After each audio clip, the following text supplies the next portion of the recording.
Assalamualaikum, perkenalkan nama saya Anissa Yana Kurniasih dengan nomor induk 401210009 jurusan Bahasa dan Sastra Arab Fakultas Adab dan Humaniora Universitas UIN Sultan Taha Saifuddin Jambi. Dalam video ini, saya akan mereview mata kuliah Islam Peradaban Melayu dengan dosen pengampu Ibu Mina Zahara MA. Di sini akan ada 6 materi yang akan saya bahas. Apa saja? Materi 1, Islam dan Peradaban Melayu. Materi 2, hubungan antara Islam dan peradaban Melayu. Materi 3, pengertian Melayu dan asal-usul Melayu. Materi 4, teori-teori dan bukti masuknya Islam ke tanah Melayu. Materi 5, awal terbentuknya komunitas Muslim di kawasan Melayu. Materi 6, ulama-ulama penyebaran agama Islam dan karya-karyanya di kawasan Melayu. Masuk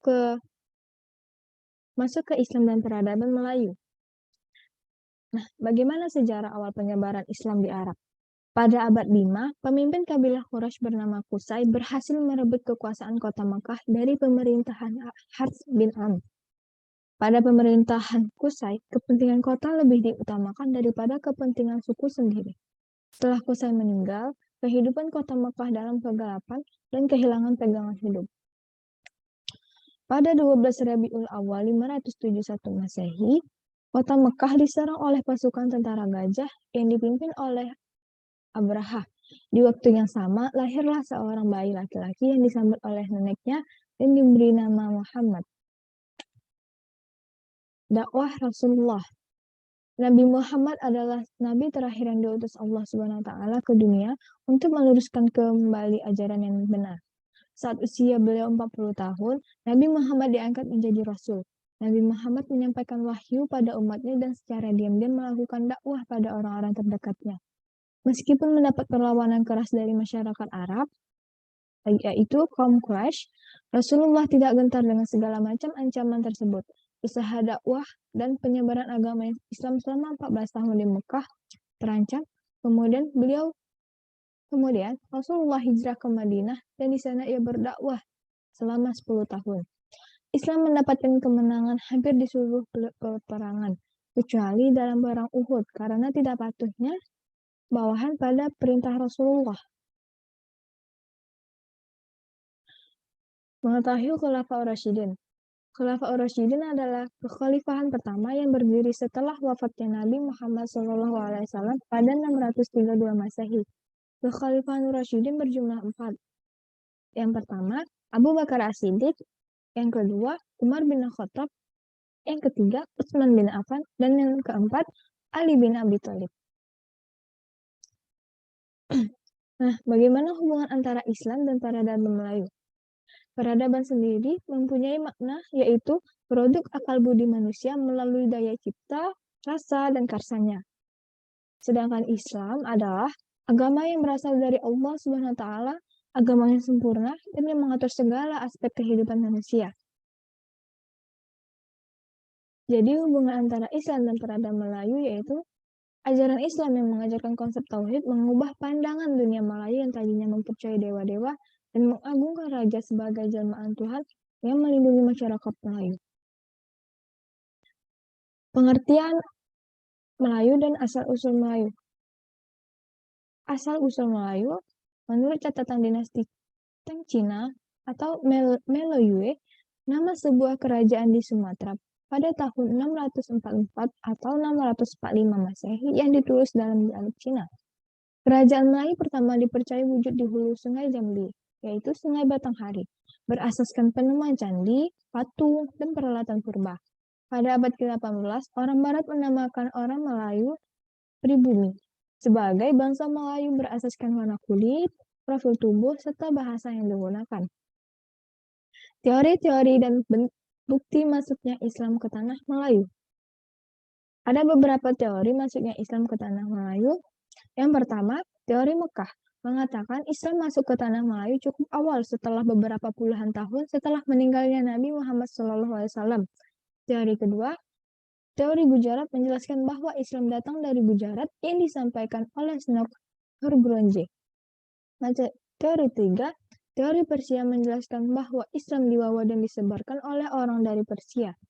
Teori 4, teori Cina, menjelaskan bahwa etnis Cina Muslim sangat berperan dalam proses penyebaran agama Islam di Nusantara. Teori 5, yaitu teori Turki, menjelaskan bahwa selain orang Arab Cina, Indonesia juga diislamkan oleh orang-orang Kurdi Turki. Bukti atau berita masuknya Islam ke tanah Melayu, yaitu ada beberapa berita. Yang pertama berita dari Arab, kedua berita dari Eropa, ketiga berita dari Ibnu Battuta, keempat berita dari India, dan yang kelima sumber dalam negeri. Awal mula terbentuknya komunitas Muslim di kawasan Melayu. Penyebaran agama Islam. Sebelum Kesultanan Demak lahir, penyebaran agama Islam di Jawa sudah dilakukan baik dari orang asing maupun bumi putra sendiri. Penyebaran yang dilakukan antara lain ya seperti pernikahan, dakwah, pendidikan, kesenian, dan perdagangan. Nah, bagaimana terbentuknya entitas politik di kawasan-kawasan Melayu? Di Nusantara, pada umumnya entitas atau masyarakat politik disebut sebagai Kerajaan Aceh Menir.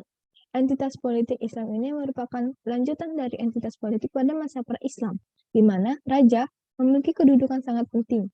Dalam perkembangannya, budaya yang menjadi ciri budaya primitif ini mulai bergeser ke budaya Hindu sampai Buddha. Pada awalnya, kedatangan Islam menekankan atau memperhatikan unsur yang berkaitan dengan kepercayaan. Dalam perkembangannya, Islam juga mengarahkan manusia untuk berbudaya, karena Islam memandang kebudayaan sebagai bagian dari agama. Dalam Islam, agama bukanlah kebudayaan, tetapi agama dapat melahirkan kebudayaan. Islam telah memainkan peran penting dalam perjalanan sejarah, sosial budaya, intelektual, politik, dan ekonomi Nusantara atau Asia Tenggara pada umumnya. Hampir mustahil untuk memikirkan bahasa Melayu tanpa mengacu pada Islam, kata Judith Nagata, pakar Islam Asia Tenggara. Ernest Geller mengatakan, Islam tidak menjadi cara hidup dan sebagai budaya yang tinggi. Mari kita mengetahui ulama-ulama penyebaran agama Islam dan karya-karyanya di kawasan Melayu. Yaitu yang pertama, Hamzah Fansuri. Hamzah Fansuri seorang ulama dan sufi besar pertama Aceh. Beliau adalah penulis produktif yang menghasilkan karya risalah keagamaan dan juga prosa yang syarat dengan ide-ide mistis. Apa saja karya-karyanya? Yaitu ada Syarab al-Afashikin, kedua Asrul al-Arifin, kemudian Al-Muntahi. Yang kedua, Syamsuddin al-Sumatrani. Syamsuddin al-Sumatrani, beliau juga dikenal sebagai Syamsuddin Pasai, karena berasal dari Pasai sebagai penulis risalah tasawuf. Dia lebih produktif daripada pendahulunya itu. Banyak pengarang kitabnya dan dalam bahasa Melayu dan Arab. Apa saja karya-karya Syamsuddin al-Sumatrani? Itu yang pertama ada Mir'at al-Mu'minin, kedua Jauhar al-Haqa'iq, kemudian Kitab Al-Harokah, dan terakhir Kitab Al-Martabat. Ketiga, Nuruddin Ar-Raniri. Nuruddin Ar-Raniri adalah ulama dan sastrawan ini berasal dari Ronir, lahir pada tahun 1568 Masehi di sebuah kota pelabuhan di pantai Gujarat. Ayahnya berasal dari keluarga imigran Hadramaut, sedangkan ibunya adalah seorang Melayu lebih dikenal sebagai ulama besar Melayu Indonesia daripada India dan Arab. Apa saja karya-karya Nuruddin? Yaitu yang pertama, Sirat al-Mustaqim, kedua, Darat al-Faraid, tiga, Lata'i al-Asrar, keempat, Hal al-Azil, dan yang terakhir, Bustanus al-Salatin. Keempat, Abdul Rauf al-Singkili. Abdul Rauf al-Singkili, beliau adalah seorang ulama besar yang terakhir Ia lahir di Mansur, dibesarkan di Sengkel, wilayah pantai barat Laut Aceh, diperkirakan lahir pada 1615 Masehi. Abdul Rauf ini aktif menulis karya-karya keagamaan yang membahas masalah fikih, ilmu kalam, tasawuf, dan tafsir. Berikut karya-karya Abdul Rauf. Yang pertama, Al-Tullab fi Taswil Ma'rifatil Ahkam wa Syari'iyah. Kedua, Umdatul Muhtajin ila Suluki Maslak al-Mufridin. Yang ketiga, Hifayat al-Muhtajin ila Suluk Maslak Kamal al-Tahdir. Yang selanjutnya, Li'il Malik al-Wahhab, kemudian ada Turjuman al-Muwahhidin al-Qaili biwahdah al-wujud. Sekian presentasi dari saya. Jika ada kurangnya, mohon maaf. Terima kasih. Wassalamualaikum warahmatullahi wabarakatuh.